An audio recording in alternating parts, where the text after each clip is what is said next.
Esta entrega de Noticiero Hechos Estelar hablando de la situación de muchísimos niños que todavía continúan sin reunirse con sus padres o responsables. Niños que fueron llevados a los Estados Unidos y que fueron separados al llegar a la frontera. Una situación que se volvió dramática, una situación en la que hay casos incluso de abusos sexuales que están siendo investigados. Y es por eso que vamos a retomar el tema, pero esta vez conversando con Arturo Martínez, periodista de La Voz de América, para que nos cuente cuál es el panorama en sí, Arturo, de esta situación que parece no terminar para muchas familias. Entre ellas, lastimosamente, hay varias salvadoreñas. Hola, buenas noches. Así es, 528 menores continúan separados de sus padres, menores migrantes continúan separados de sus padres, alojados en albergues federales en la frontera sur de Estados Unidos con México. Son personas menores que trataron de cruzar la frontera con sus padres, pero que fueron separados en ese intento. Pero hace 5 semanas una juez federal de Estados Unidos declaró que estas familias deberían ser reunificadas. Más de 2.000 que habían sido separadas desde que comenzó la política de tolerancia cero impulsada por el presidente de Estados Unidos, Donald Trump, en abril de este año. Y bien, como decimos, una juez federal había dado el plazo hasta principios de agosto, finales de julio, para que se reunificaran esas familias, y aún quedan 528, de los cuales 23 de esos menores son menores de 5 años, una cifra que mantiene a los activistas luchando por impulsar esta reunificación familiar, algo que ha sido una constante polémica para la Casa Blanca desde que se inició este programa de tolerancia cero. Arturo, hemos conocido casos de abuso sexual de algunos menores salvadoreños, y es que esto recientemente ha traído críticas incluso de parte del Senado estadounidense a la gestión del actual presidente Donald Trump. Y si recordamos las cifras que se dieron a conocer en abril, es que el Departamento de Sanidad le perdió la pista al menos a 1.500 niños. ¿Esto qué significa? Que estamos dejando de lado los derechos humanos de todos ellos, ¿no?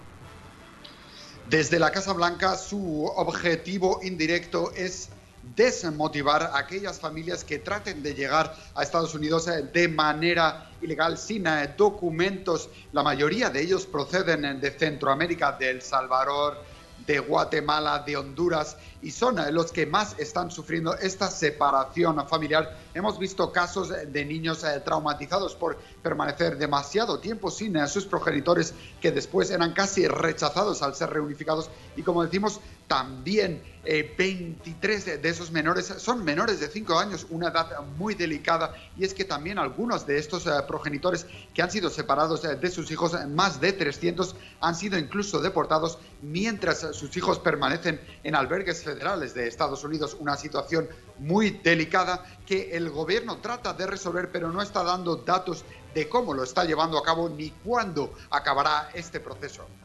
Y la pregunta, Arturo Martínez, es si se ha logrado disminuir la inmigración con este plan cero tolerancia, o tolerancia cero, como le ha llamado la administración Trump, y mucha gente se ha desanimado, es decir, ¿hay menos gente ingresando sin documentos a los Estados Unidos?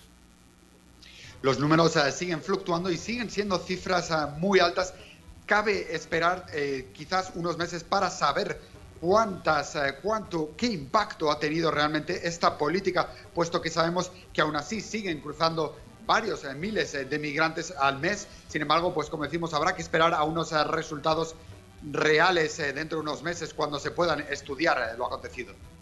Bien, muchas gracias, Arturo, y sin duda nosotros nos vamos a mantener pendientes, porque lo decíamos, son claras violaciones a los derechos humanos, y la cantidad de salvadoreños que se ven en abuso sexual, la verdad es que ha sido bastante grande. Es un doble desarraigo para muchas familias, porque en este caso estamos hablando de una primera separación, que son las familias de origen, es decir, aquí en el país se van a Estados Unidos, muchas personas han hecho sus hogares, y pues con este plan tolerancia cero, muchas han vuelto a tener otro desarraigo y deben de regresar a sus países de origen. Eso sí, sin los pequeños, que son los que más sufren este tipo de consecuencias.